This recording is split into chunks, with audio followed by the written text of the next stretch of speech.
Bonjour à tous, salut les amis, heureux de vous retrouver ici pour cet épisode numéro 30 des News Gaming. Et oui, déjà 30, ça passe à une vitesse folle. D'ailleurs, on perd pas plus de temps que ça, on commence tout de suite l'épisode des News Gaming, c'est parti.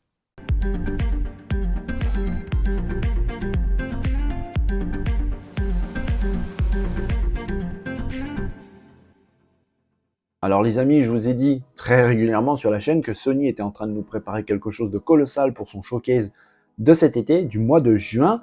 Le 3, je vous ai dit plusieurs fois, c'est annulé pour cette année, mais je pense ça sent très mauvais pour les années suivantes également.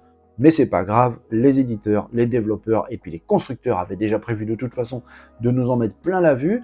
Et pas que Sony, effectivement, Nintendo prépare aussi un Nintendo Direct qui s'annonce, à mon avis, plutôt costaud.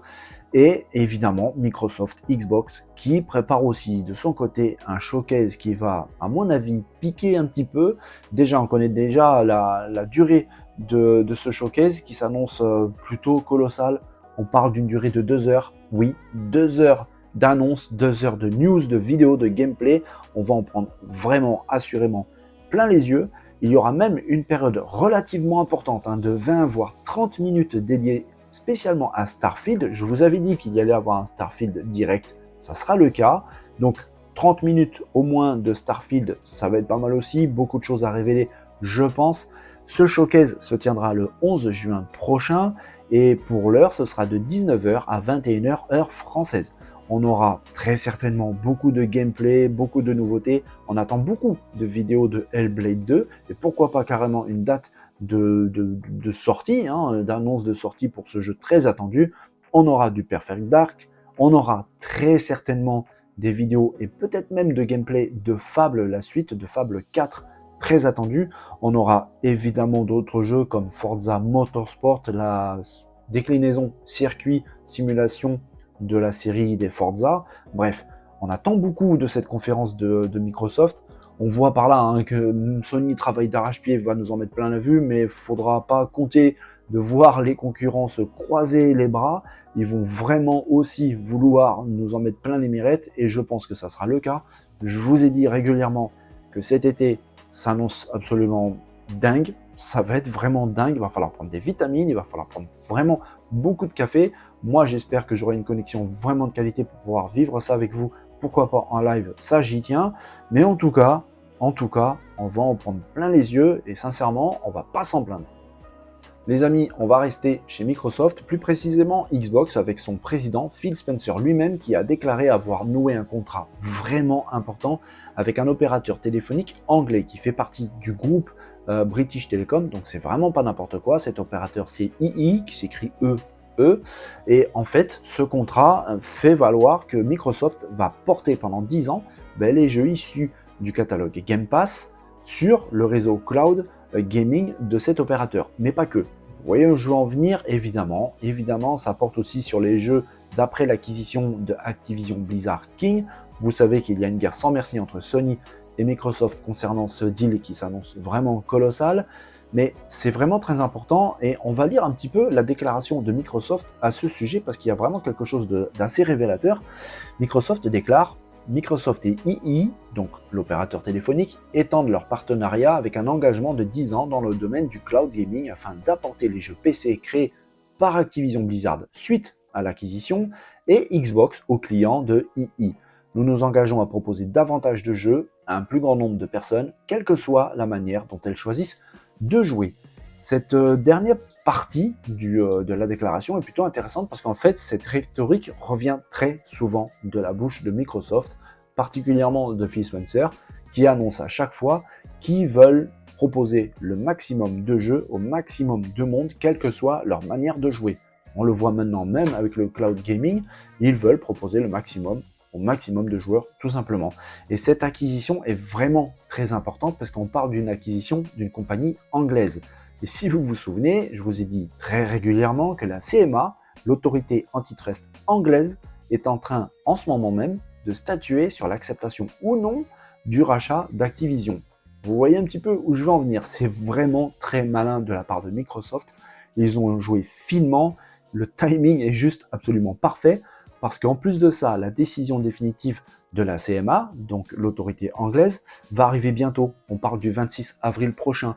Mais aujourd'hui même, le 12 avril, on commencerait normalement à avoir déjà des informations et à mon avis, mon petit doigt me dit que ça va être très positif. Donc ouais, Microsoft avance ses pions, on l'a vu, ils ont déclaré un contrat de 10 ans avec Nintendo pour pouvoir porter les jeux Blizzard, Activision sur les futures machines de Nintendo. Ils ont fait la même chose avec un contrat de 10 ans avec Nvidia pour le cloud gaming Nvidia. Ils ont fait la même chose aussi avec d'autres acteurs importants du jeu cloud gaming, par exemple Ubitus. Vraiment, ils placent leurs pions de façon très intelligente. Et là, le fait d'avoir noué un contrat important aussi avec un opérateur anglais, alors que l'autorité anglaise est en train de prendre sa position et concernant ce rachat, franchement, c'est vraiment bien joué. Je vous avais dit que ça sentait relativement bon pour Microsoft. Là, vraiment, je pense que les carottes sont cuites pour Sony, qui a refusé catégoriquement de signer ce contrat de 10 ans, parce que Microsoft avait proposé la même chose à Sony, comme ils l'ont fait avec Nintendo et maintenant avec cet opérateur anglais. Est-ce que Sony ne va pas s'en mordre les doigts? J'espère que non. On verra bien. De toute façon, aujourd'hui, on devrait avoir déjà quelques informations. Et puis de toute manière, le 26 avril arrive bientôt. On va avoir enfin le fin mot de cette histoire. Est-ce que Microsoft va réussir le rachat colossal de près de 70 milliards de dollars de Activision Blizzard King? On le saura très bientôt. Le week-end dernier, les amis, il y a eu la Star Wars Celebration Europe, qui n'est autre qu'une conférence dédiée à la saga Star Wars, très célèbre, et ça a été l'occasion pour Lucasfilm de venir présenter des nouveautés concernant sa saga mythique.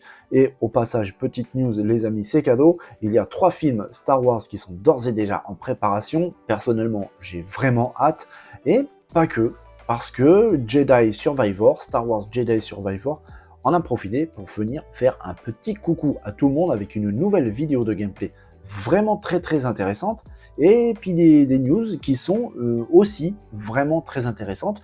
Au passage, on remarque que le jeu, en tout cas graphiquement, a l'air vraiment sympa, ça a l'air vraiment solide. Je pressens un assez bon en avant, graphiquement en tout cas, du jeu. Ça me paraît vraiment costaud. On pourra explorer la planète très célèbre de la saga de Star Wars, Coruscant. C'est une planète vraiment importante dans la saga Star Wars. Il y aura des nouveaux compagnons, des alliés qui vont pouvoir venir épauler Cal Kestis dans son aventure. Il aura affaire aussi à des nouveaux ennemis, et puis pas des moindres, ça paraît vraiment plutôt grandiose. Il y a quand même quelque chose qui me dérange dans ce jeu, je vous l'ai dit, graphiquement, ça me paraît vraiment très costaud, mais il y a toujours cette animation du personnage Cal Kestis qui me fait penser qu'il est en train de gravir une côte absolument tout le temps quand il marche, et surtout quand il court.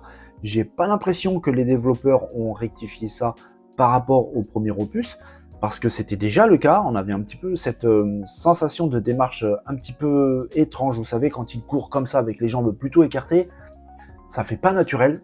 Sincèrement, ça fait pas naturel. C'est peut-être bête à dire, mais c'est le détail qui me choque un petit peu dans ce jeu. Déjà, dans le premier opus, c'était déjà le cas. J'avais espéré que les développeurs allaient améliorer ça. Visiblement, c'est pas le cas. Le jeu n'est pas encore sorti, mais sincèrement, quand on sait qu'il sort très prochainement, on parle du 28 avril, je vois pas les développeurs rectifier la chose. Donc oui, il aura toujours cette démarche un petit peu spéciale, un peu la même que nous on peut avoir quand on marche sur une côte, on cherche nos appuis assez larges. Là, j'ai la même sensation, même s'il est sur le plat, c'est exactement pareil. Après tout, si c'est le seul défaut entre guillemets du jeu, sincèrement, c'est pas bien grave, parce que l'histoire, elle a l'air bien. Graphiquement, franchement, d'après ce qu'on a vu, ça a l'air vraiment pas mal. Donc, de toute façon, le 28 avril, on pourra se faire une vraie opinion sur le jeu. Je rappelle qu'il sort sur PC, PS5 et Xbox Series, donc il s'agit d'un jeu New Generation, donc vraiment, normalement, techniquement, beaucoup plus de haut vol que s'il a été cross-gen, par exemple PS4 et Xbox One. J'attends beaucoup de ce jeu parce que j'avais bien aimé le premier opus, donc on verra à partir du 28 avril prochain.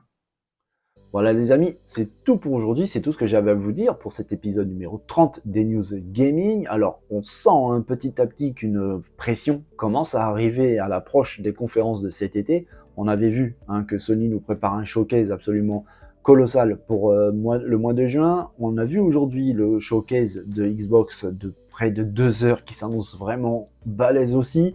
À ne pas douter, Nintendo nous prépare quelque chose de très intéressant et je pense que bientôt on aura des news assez intéressantes à ce sujet-là. Et puis évidemment, tous les éditeurs et développeurs, eux aussi, vont s'en donner à cœur joie pour nous en mettre plein les yeux. Ça va être une période vraiment faste, vraiment intense. J'ai hâte d'y être et j'espère que vous aussi.